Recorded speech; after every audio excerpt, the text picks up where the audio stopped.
ബഹുമാനിയായ യാത്രക്കാരെ, പ്രിയമുള്ളവരെ, നിങ്ങളുടെ സമയത്തെയൊന്നും ചോദിക്കുവാൻ ആഗ്രഹിക്കുന്നില്ല. എന്നാൽ നിങ്ങളുടെ യാത്രയ്ക്കിടയിൽ അല്പസമയം സ്നേഹത്തിൻ്റെയും സമാധാനത്തിൻ്റെയും സന്ദേശം അറിയിക്കുകയാണ്. വിശുദ്ധ ബൈബിളിൽ കർത്താവായ യേശുക്രിസ്തു ക്രൂശിക്കപ്പെട്ട് കഴിഞ്ഞപ്പോൾ യേശുവിൻ്റെ ശിഷ്യന്മാരൊക്കെയും താൻ്റെ വഴിക്ക് അവർ മടങ്ങിപ്പോയതായി കാണുവാൻ കഴിയുന്നുണ്ട്. കാരണം അവരാശ്രയിച്ചിരുന്ന, അവരെ സ്നേഹിച്ചിരുന്ന, അവർ സ്നേഹിച്ചിരുന്നതായ അവരുടെ ഗുരു അവരെ വിട്ട് മാറിപ്പോയിരിക്കുന്നു. ഇപ്പോൾ അവർക്കാരും ഇല്ല എന്നുള്ള ഒരു കാഴ്ചപ്പാട് അവർക്കുണ്ടാകുകയും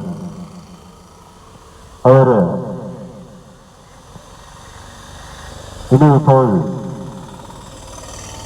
യേശുവിനെ കാത്തു നിന്നിട്ട് കാര്യമൊന്നുമില്ലായതിനാൽ നമുക്ക് തിരിച്ചുപോയി നമ്മളുടെ ജോലിയിൽ തന്നെ ഏർപ്പെടാം എന്ന് അവർ തീരുമാനിക്കുകയും അവർ പോകുകയും ചെയ്തുവെങ്കിൽ, പ്രിയമുള്ളവരെ, യേശു അവരെ അന്വേഷിച്ച് അവരുടെ പിറകെ ചെന്ന് അവരെ വിളിക്കുകയും അവരെ സ്നേഹിക്കുകയും ചെയ്തു എന്ന് തിരുവെഴുത്ത് വായിക്കുമ്പോൾ നമുക്ക് കാണുവാൻ കഴിയും. അപ്പോൾ നമ്മളെ മറ്റാരും സ്നേഹിക്കുന്നതിലും അധികം ദൈവം നമ്മെ സ്നേഹിക്കുന്നു എന്നുള്ളത് ഇവിടെ കാണുവാൻ കഴിയുന്നു. ഈ സ്നേഹമാണ് ഇന്ന് ലോകത്തിന് ആവശ്യമായിരിക്കുന്നത്. സ്നേഹത്തിൽ കൂടി നമുക്ക് എന്തെല്ലാം നേടുവാൻ കഴിയും എന്നുള്ളതിലും ഉപരി, സ്നേഹമുണ്ടെങ്കിൽ മറ്റുള്ളവരെ നമുക്ക് എപ്രകാരമൊക്കെയും സഹായിക്കുവാൻ കഴിയും, അവരെയൊക്കെയും ആശ്വസിപ്പിക്കുവാൻ കഴിയും എന്നുള്ളതാണ് ഇവിടെ നമുക്ക് മനസ്സിലാക്കുവാൻ കഴിയുന്നത്. അവർ പിന്നെയും തിരിച്ചു വരികയും യേശു അവരെ ഉപദേശിച്ചു കൊടുത്തിരുന്നതായ കാര്യങ്ങളൊക്കെയും അവർ ചെയ്തതായി കാണുവാൻ കഴിയുന്നുണ്ട്. അപ്പോൾ മനുഷ്യന്റെ ഈ ലോക ജീവിതത്തിൽ പരസ്പര സ്നേഹത്തിന് മാത്രമേ ഇവിടെ നിലനിൽക്കുന്നതായ, നമുക്കും മറ്റുള്ളവർക്കും അനുഭവിക്കുവാൻ കഴിയുന്നതായ എന്തെങ്കിലുമൊക്കെ ചെയ്യുവാൻ കഴിയുന്നത് സ്നേഹത്തിൽ കൂടി മാത്രമാണ് എന്ന് കാണുവാൻ കഴിയും. അപ്പോസ്തലന്മാരുടെ പ്രവർത്തികൾ 9-ാം അധ്യായത്തിൽ തബീത എന്ന് പറയുന്ന ഒരു പെൺകുട്ടിയെ പറ്റി കാണുവാൻ കഴിയുന്നു. ഒരു പ്രായമായ ഒരു സ്ത്രീ എന്നല്ല, ഒരു പെൺകുട്ടിയാണ്. അവളുടെ പേര് യഥാർത്ഥമായും ഉള്ളത് പേടമാനം. അവളൊരു ശിക്ഷയാണ്, ഒരു അപ്പോസ്തലൻ. അപ്പോൾ അവളുടെ ഏറ്റവും ചെറുപ്പത്തിൽ തന്നെ അവളുടെ സ്നേഹം കൊണ്ടും മറ്റുള്ളവരോട് അവൾ ഇടപെടുന്നത് കൊണ്ടും, അവളുടെ ആ ഇടപെടലും അവളുടെ സ്നേഹവും അനേകർക്ക് വലിയ ആശ്വാസവും അനുഗ്രഹവുമായി തീർന്നിട്ടുണ്ട് എന്ന് അവിടെ കാണുവാൻ കഴിയും. കാരണം ഈ തിരുവെഴുത്ത് ആരൊക്കെ വായിക്കുന്നുവോ, ആരൊക്കെ ഇത് അറിഞ്ഞിരിക്കുന്നുവോ, അവർക്കൊക്കെയും ആ പെൺകുട്ടി ഈ ലോകത്തിന് നൽകിയതായ സ്നേഹത്തെ കാണിക്കുന്നുണ്ട്. ആയതിനാൽ ആ പെൺകുട്ടി ഈ ലോകത്തിന്റെ അവസാനം വരെ, അല്ലെങ്കിൽ ഈ ബൈബിൾ എന്ന് നിലനിൽക്കുന്നുവോ അന്ന് വരെയും ആ പെൺകുട്ടിയുടെ ആ നല്ല പ്രവൃത്തിയെ ഈ ലോകത്തിന് ഒരിക്കലും മറച്ചു കളയുവാൻ കഴിയുകയില്ല. അതെന്നേക്കും നിലനിൽക്കുന്നതാണ്. ഇപ്പോൾ യേശു നമ്മളെ സ്നേഹിക്കുന്നത് അതുപോലെ തന്നെയാണ്. ഇവിടെ ശിഷ്യന്മാർ യേശുവിനെ ഉപേക്ഷിച്ചു പോയെങ്കിലും യേശു അവരെ തിരക്കി അവരുടെ പുറകെ ചെല്ലുകയും അവരെ തിരിച്ചു കൊണ്ടുവരികയും അവരെ പിന്നെയും യാഥാർത്ഥ്യമായ വഴിയിലേക്ക് നയിക്കുകയും ചെയ്തു എന്നുള്ളത് അവിടെ കാണുവാൻ കഴിയും. രണ്ടാമതായി അപ്പോസ്തലന്മാരുടെ പ്രവൃത്തികൾ 10-ാം അധ്യായത്തിൽ കൊർന്നേലിയോസ് എന്ന് പറയുന്ന ഒരു മനുഷ്യൻ, അദ്ദേഹം ഒരു ശതാധിപനാണ്, ഒരു പട്ടാള മേധാവി. അദ്ദേഹം ദൈവത്തെ ഭയമുള്ളയാളും ദൈവത്തിൽ വിശ്വാസമുള്ളയാളും അനേകർക്ക് നല്ല ദാനധർമ്മങ്ങൾ ചെയ്യുന്ന ഒരു വ്യക്തി കൂടിയായിരുന്നു. ആയതിനാൽ ഒരു ദിവസം ദൈവത്തിന്റെ ദൂതൻ അദ്ദേഹത്തിന് പ്രത്യക്ഷപ്പെട്ടിട്ട് അദ്ദേഹത്തോട് പറഞ്ഞത്, കൊർന്നേലിയോസേ, നിന്റെ പ്രാർത്ഥന, നിന്റെ ദാനധർമ്മങ്ങൾ ഇതൊക്കെയും ദൈവത്തിന്റെ സന്നിധിയിൽ ദൈവത്തിന് പ്രസാദമായി തോന്നിയിരിക്കുന്നു. അങ്ങനെയാണ് അവിടെ പറയുന്നത്.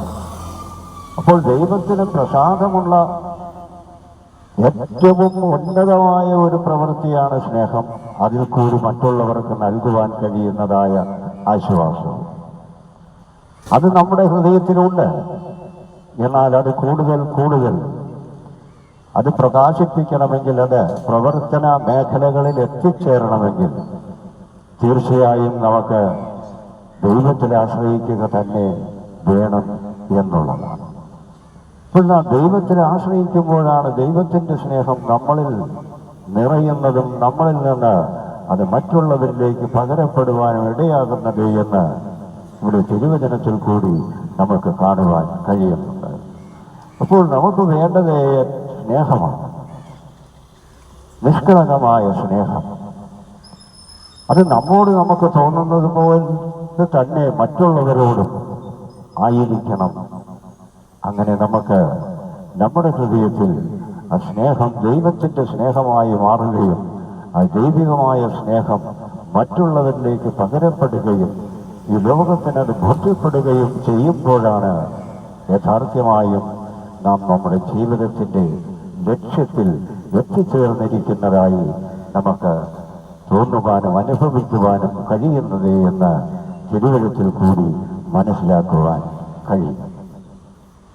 ദൈവം നമ്മെ എത്രമധികം സ്നേഹിക്കുന്നു. നമ്മുടെ ആപത്തുകളിൽ അനർത്ഥങ്ങളിലൊക്കെയും ദൈവത്തിൽ ആശ്രയിച്ച, ദൈവത്തിൽ വിശ്വസിച്ച് ജീവിക്കുന്ന ഒരു മനുഷ്യനെ ദൈവം ഒരിക്കലും കൈവിടുകയുമില്ല, ഉപേക്ഷിക്കുകയുമില്ല. പാതി വഴിയിൽ ഉപേക്ഷിക്കുന്ന ദൈവമല്ല. ദൈവം നമ്മോട് കൂടെ എന്നും എപ്പോഴും ഇരിക്കും. എന്നാൽ അങ്ങനെ ഇരിക്കണമെങ്കിൽ തീർച്ചയായും നമുക്ക് ദൈവത്തിൽ നല്ല വിശ്വാസമുണ്ടായിരിക്കണം, ഉറപ്പുണ്ടായിരിക്കണം. എൻ്റെ ദൈവം ഒരിക്കലും എന്നെ ഉപേക്ഷിക്കുകയില്ല, ഏതാപത്തിൽ നിന്നും എന്നെ രക്ഷിക്കും. എത്ര അപകടം നിറഞ്ഞ പ്രതിസന്ധികളാണെങ്കിലും അവിടെയൊക്കെയും ദൈവം എന്നോട് കൂടെയിരിക്കുന്നു എന്നുള്ള ഏറ്റവും ഉന്നതമായ വിശ്വാസമാണ് പ്രിയമുള്ളവരെ നമ്മളെ ഉന്നതമായ സ്നേഹത്തിലേക്കും ആ സ്നേഹം മറ്റുള്ളവരിലേക്ക് പകരപ്പെടുകയും ചെയ്യുമ്പോൾ അവരനുഭവിക്കുന്ന ആ സന്തോഷം കാണുമ്പോഴുമൊക്കെയാണ് ദൈവത്തിൻ്റെ യഥാർത്ഥ സ്നേഹത്തെ നമുക്കും അനുഭവിക്കുവാൻ കഴിയുന്നത് എന്ന് തിരുവചനത്തിൽ നമ്മെ ബോധ്യപ്പെടുത്തുന്നു, ഈ ലോകത്തെ ബോധ്യപ്പെടുത്തുന്നു. ആയതിനാലാണ് കർത്താവായ യേശുക്രിസ്തു തൻ്റെ പരസ്യ ശുശ്രൂഷയുടെ കാലയളവിൽ ഈ ലോകത്തോട് വിളിച്ചു പറഞ്ഞത്, കാലം തികഞ്ഞു, ദൈവരാജ്യം സമീപിച്ചിരിക്കുകയാൽ മാനസാന്തരപ്പെട്ട് സുവിശേഷത്തിൽ വിശ്വസിക്കുമെന്ന്. കാരണം മാനസാന്തരമില്ലാത്ത മനുഷ്യരെന്ന് ഈ ലോകത്ത് കാണിക്കുന്ന ഓരോ പ്രവൃത്തികളും അവർക്ക് മാത്രമല്ല മറ്റുള്ളവർക്കും വലിയ വേദനയും വലിയ നഷ്ടവും വരുത്തി തീർക്കുമ്പോൾ ദൈവത്തിൽ ആശ്രയിക്കുകയും ദൈവത്തിൽ വിശ്വസിക്കുകയും ചെയ്യുന്ന ഒരു മനുഷ്യനെ സംബന്ധിച്ച് അപ്രകാരമുള്ള ഒരു പ്രവൃത്തി പോലും ചെയ്യുവാൻ അവർക്ക് കഴിയുകയില്ല എന്ന് ഓർമ്മപ്പെടുത്തിക്കൊണ്ട് എൻ്റെ വാക്കുകൾ ഞാനിപ്പോൾ ഇവിടെ അവസാനിപ്പിക്കുന്നു. ദൈവമായ കർത്താവ് നിങ്ങളെ ധാരാളമായി അനുഗ്രഹിക്കട്ടെ എന്ന പ്രാർത്ഥനയോടെ.